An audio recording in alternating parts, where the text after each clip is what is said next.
¿Te acuerdas de la caída de la Unión Soviética? Un momento histórico, sin dudas.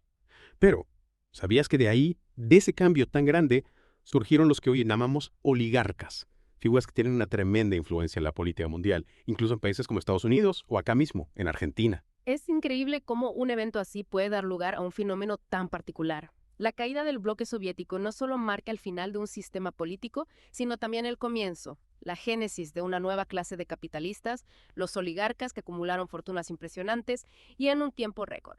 Lo que más me llama la atención es la profunda conexión que estos nuevos ricos tienen con el poder. Una conexión que les ha permitido y les permite moldear las políticas a su favor. Exacto. Y lo que me intriga es cómo este fenómeno, que vimos nacer en Rusia, se replica en otras partes del mundo. ¿Quién hubiera pensado que en una democracia como Estados Unidos íbamos a ver a alguien como Elon Musk, un multimillonario, metido de lleno en las elecciones, apoyando a candidatos como Donald Trump? Es algo que nos obliga a preguntarnos si estamos viendo un cambio en la dinámica del poder global. ¿Será que la riqueza se está convirtiendo en la llave para controlar la política? Y eso nos lleva a una pregunta clave. ¿Está pasando lo mismo acá, en Argentina? ¿Quiénes son las figuras detrás del ascenso de Javier Milei y su movimiento libertario? Para entender cómo llegamos a esta situación, empecemos por el principio. ¿Cómo surgieron estos oligarcas en la Unión Soviética? Imagino que la privatización tuvo mucho que ver. Sin duda, la privatización fue clave. Con la caída del sistema soviético se inició un proceso de privatización acelerado. Pero, y acá está el punto importante, este proceso no fue del todo transparente. Hubo, digamos, ciertas irregularidades que permitieron que un grupo pequeño, formado por antiguos burócratas y empresarios con conexiones, se quedara con la riqueza del país a precios muy bajos. Un festín de privatizaciones, digamos, sospechosas. Exactamente. Y el apoyo de los bancos internacionales y de los líderes políticos de Occidente fue fundamental. Para ellos era clave que se formara una nueva clase capitalista en estos países.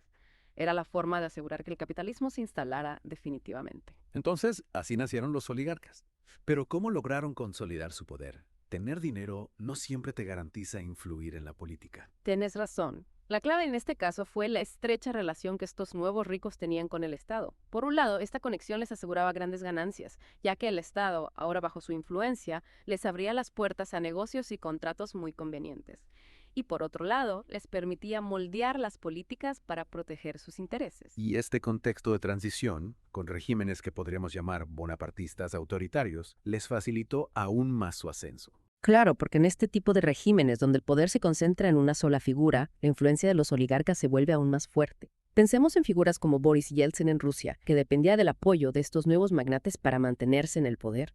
Para entenderlo mejor, imaginemos al bonapartismo como un sistema donde un líder carismático, a menudo con un pasado militar, se apoya en el apoyo popular y en alianzas con grupos poderosos como los oligarcas para concentrar el poder y gobernar con mucha autonomía. Interesante. Ahora, cambiemos de escenario. Vayamos a Estados Unidos. ¿Cómo es que los oligarcas, o mejor dicho, los multimillonarios, están teniendo un papel cada vez más visible en la política estadounidense? Siempre se supo que el dinero mueve los hilos del poder, pero esto parece ir un paso más allá. Sí estamos viendo un cambio significativo en Estados Unidos. Si bien es cierto que los grandes capitales siempre han influido en la política, tradicionalmente lo hacían de forma indirecta, a través de lobbies o donaciones a partidos. Lo que vemos ahora es una participación mucho más directa, más descarada. ¿Y qué mejor ejemplo que el de Elon Musk y su apoyo a Donald Trump?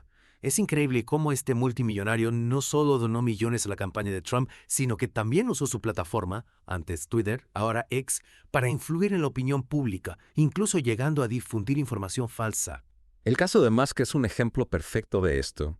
Su activismo político a favor de Trump, usando una plataforma con millones de seguidores para difundir incluso información falsa, es un síntoma de esta nueva era. Los multimillonarios ya no se conforman con influir desde las sombras. Es como si hubieran decidido salir a la luz y usar su poder económico para moldear la opinión pública y los resultados electorales. Y lo más preocupante es que esta intromisión no se limita a las redes sociales. Musk llegó a ofrecer $1 millón al día a los votantes de Trump que firmaran una petición a favor de la libertad de expresión. ¿Qué te parece?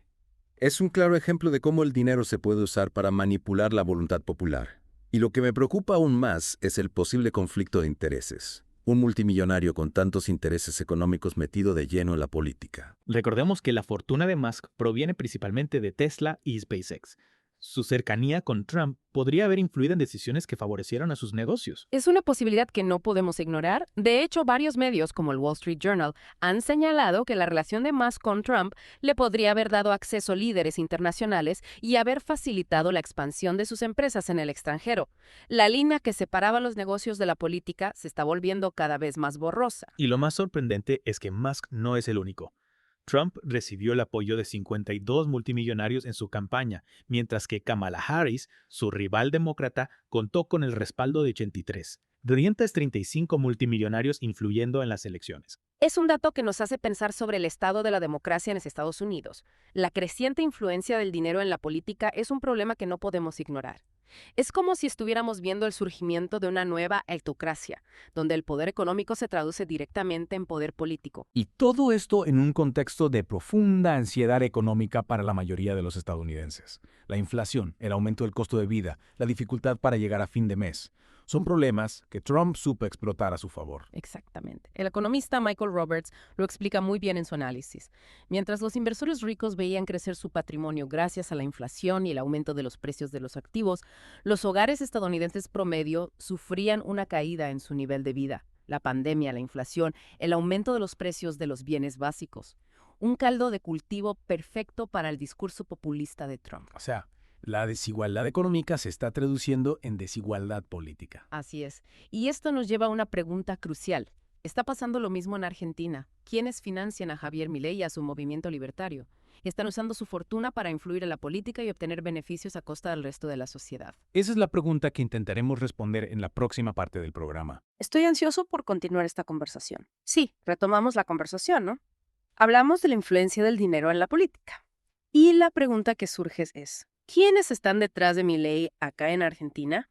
¿Quiénes son los que apuestan por sus ideas y sobre todo por qué? Es que cuando hablamos de Milei, hablamos de alguien que se presenta como outsider, alguien que viene a romper con el sistema. Pero ¿es realmente así? ¿O hay intereses poderosos detrás de su ascenso? Bueno, hay varios nombres que aparecen cuando uno investiga un poco. Empecemos con Corporación América, la empresa de Eduardo Urnequian. Recordemos que Urnequian tiene intereses en sectores que se verían beneficiados por las políticas de Milei, como el sector aeroportuario. Pero Milei dijo que no recibía financiamiento de Urnequian, no. Lo negó públicamente. Sí, lo negó. Pero hay quienes aseguran que Milei frecuentaba las oficinas de Corporación América durante la campaña. Y si miramos las políticas que propone Milei, vemos que algunas podrían beneficiar directamente a Urnequian. Por ejemplo, Milei propone desregular el sector aeroportuario, lo que podría facilitar la expansión de Corporación América y aumentar sus ganancias. O sea, aunque no haya un financiamiento directo, las políticas de Milei podrían generar beneficios para Urnequian. Exactamente. Y esto nos lleva a otro personaje importante. Ramiro Marra, el financista, el youtuber. Marra no solo prestó sus oficinas en Puerto Madero para la campaña de Milei, sino que también representa a un sector que ve con buenos ojos la desregulación financiera que Milei propone. Imagínate. Un escenario donde se eliminan las regulaciones que limitan la especulación financiera, donde se facilita la fuga de capitales. ¿Quiénes se beneficiarían? Los grandes inversores, claro. Exacto. Y esto nos lleva a un punto importante, la conexión de Milei con el mundo financiero. A pesar de su discurso anti-establishment, Milei tiene el apoyo de algunos pesos pesados de la economía argentina, gente que se beneficiaría con sus políticas. Como si Milei fuera la cara visible de un proyecto que busca beneficiar a un pequeño grupo a costa del resto. Esa es una interpretación posible. Y no podemos olvidarnos de las fundaciones, los think tanks, que juegan un papel clave en la difusión de las ideas libertarias. Organizaciones como la Fundación Libertad Argentina, que recibe financiamiento de empresas, se dedica a organizar eventos, conferencias, donde figuras como Milei, como Martín Tetaz, como Miguel Ángel Broda exponen sus ideas. Hay todo un aparato ideológico detrás de Milei, una red de organizaciones que se encargan de difundir sus ideas, de crear un clima favorable para su ascenso. Así es. Y esta red tiene conexiones internacionales. La Fundación Libertad Argentina, por ejemplo, es parte del Atlas Network, una organización con sede en Washington que agrupa a cientos de think tanks liberales en todo el mundo. Su objetivo, promover la libertad económica, el libre mercado. Y la Atlas Network, a su vez, recibe donaciones de empresarios y fundaciones que buscan influir en la política global. Es como una telaraña de intereses que se extiende por todo el mundo, conectando a los que tienen el poder económico con los que aspiran al poder político. Exacto. Y en Argentina, esta telaraña llega a sectores como el agropecuario, con empresas como Vicentín, que ven en Milei la posibilidad de eliminar regulaciones y aumentar sus ganancias. Recordemos que Vicentín fue una de las empresas que más se benefició con la eliminación de las retenciones a las exportaciones agropecuarias durante el gobierno de Macri. Y BlackRock. El gigante financiero también está involucrado. Es difícil saberlo con certeza. Pero se sabe que el jefe de BlackRock fue designado para manejar las operaciones de la Reserva Federal de Estados Unidos, lo que sugiere una conexión con la política monetaria. Y recordemos que Milei propone dolarizar la economía argentina, algo que sin duda beneficiaría a BlackRock. La dolarización significaría una pérdida de soberanía monetaria para Argentina y una mayor dependencia del sistema financiero internacional, donde BlackRock tiene un rol protagónico. Pensando en todo esto, me pregunto sobre el papel de los think tanks en Argentina, cómo influyen en la política y sobre todo a quién responden. Los think tanks son organizaciones que se dedican a investigar, analizar, proponer políticas públicas. En Argentina hay varios que tienen mucha influencia, como CIPEC, CARI, Fundación Pensar, Fundación Federalismo y Libertad. Algunos, como CIPEC, tienen un enfoque más centrado en el desarrollo económico y social. Otros, como Fundación Pensar, están más alineados con la derecha política. Pero todos reciben financiamiento de empresas y fundaciones. Eso puede influir en sus análisis y recomendaciones. Claro, sus agendas suelen estar influenciadas por los intereses de quienes los financian. No son organizaciones neutrales, responden a intereses específicos. Y en el caso de Milei, ¿hay algún think tank que se destaque por su cercanía? Sí, la Fundación Faro. Esta fundación, creada por Milei, está dirigida por Agustín Laje y Axel Kaiser Behrens von Hohenhagen, dos figuras conocidas por sus ideas radicales en lo económico y lo político. ¿Y quiénes financian a la Fundación Faro? Entre sus financiadores están Endeavor Argentina, una organización que apoya a emprendedores, y empresarios como George News e Ignacio Bilbao la Vieja. La Fundación Faro organizó una cena de recaudación de fondos donde asistieron figuras importantes del empresariado argentino, como José Luis Manzano, Marcelo Minlin, Claudio Verocopio, Eduardo Elstein, Gustavo Weiss, Mario Montoto, Martín Migoya, entre otros. Todos ellos representan a sectores que podrían verse beneficiados por las políticas de Milei. La Fundación Faro sería el nexo entre Milei y la élite económica argentina. Podríamos decir que sí. A través de esta fundación, Milei se asegura el apoyo financiero y la difusión de sus ideas entre los sectores más poderosos del país. Es como si la Fundación Faro fuera una incubadora de ideas, de cuadros para el proyecto político de Milei. Es impresionante cómo se tejen estas redes de poder, ¿no? Pero, ¿qué implicaciones tiene todo esto para la democracia? Estamos ante un nuevo escenario donde el poder económico se traduce directamente en poder político. Esa es la pregunta que intentaremos responder en la próxima parte del programa. Sí, en la segunda parte hablamos de Javier Milei y cómo, a pesar de ese discurso anti-establishment, tiene el apoyo de algunos pesos pesados de la economía, empresarios, think tanks, fundaciones, gente que se beneficiaría con sus políticas. Exactamente. Y volvemos a la pregunta que dejamos abierta al final de la segunda parte, ¿no? ¿Qué implicaciones tiene todo esto para la democracia? Este entramado de poder que estuvimos analizando nos está mostrando un nuevo escenario donde el poder económico se traduce directamente en poder político. Es una pregunta que da que pensar. Vimos ejemplos en Estados Unidos con Elon Musk y su apoyo a Donald Trump, y acá en Argentina con la Fundación Faro y su vínculo con Javier Milei. ¿Será que estamos viendo el nacimiento de una nueva oligarquía a nivel global? Es una posibilidad, no la podemos descartar. Lo que vimos con Musk, con la Fundación Faro, son solo ejemplos de algo que se está viendo en distintas partes del mundo. Multimillonarios, grandes empresarios, usando su dinero, sus conexiones, para tener cada vez más influencia en la política. Y si esto es así, ¿qué riesgos implica para la democracia? ¿Qué pasa con la representatividad, con la voz del pueblo? El riesgo principal es la pérdida de representatividad, sin duda. Si las decisiones políticas están dictadas por los intereses de unos pocos, la voz del pueblo, de la mayoría, se pierde. Se profundiza la desigualdad, no solo en lo económico, sino también en lo político. Exacto. Y esto puede generar un círculo vicioso donde las políticas que se implementan benefician aún más a los que ya tienen poder y la mayoría queda cada vez más marginada. ¿Y qué podemos hacer? Es inevitable que la democracia se convierta en una plutocracia, un gobierno de los ricos. Estamos condenados a vivir en un mundo donde el poder está en manos de unos pocos. No creo que sea inevitable, pero sí es un desafío enorme. Para empezar, tenemos que tomar conciencia de lo que está pasando. Comprender cómo funcionan estas redes de poder, cómo influyen en las decisiones, cómo moldean la opinión pública a través de los medios, de las redes sociales. Informarnos, investigar, no dejarnos llevar por los discursos fáciles, las promesas vacías. Ser ciudadanos críticos, comprometidos. Exactamente.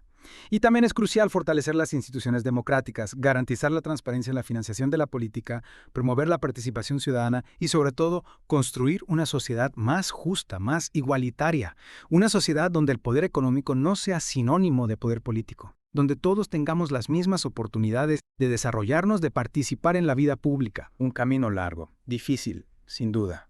Pero creo que es el único camino hacia una democracia real, donde la voz de todos sea escuchada, tenida en cuenta. Totalmente de acuerdo. La democracia no es un punto de llegada, es un proceso constante de construcción colectiva.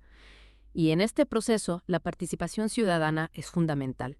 Es una responsabilidad de todos. Así es. Cuanto más informados, más conscientes seamos, más posibilidades tendremos de construir una sociedad más justa, más democrática. Muchas gracias por acompañarnos en este viaje, en esta inmersión profunda en el complejo mundo de la política y el poder. Esperamos que este análisis les haya dado herramientas para comprender mejor la realidad que nos rodea, para participar de manera más activa en la construcción de un futuro más justo, más equitativo para todos. Un placer compartir esta charla con vos y con nuestros oyentes. Los invitamos a seguir pensando en estos temas, a investigar, a debatir, a involucrarse en la construcción de una sociedad más democrática. Gracias por escuchar Geopolítica, un podcast de Enrique Aureli. No olvides compartirlo y apoyar nuestro trabajo. Hasta la próxima.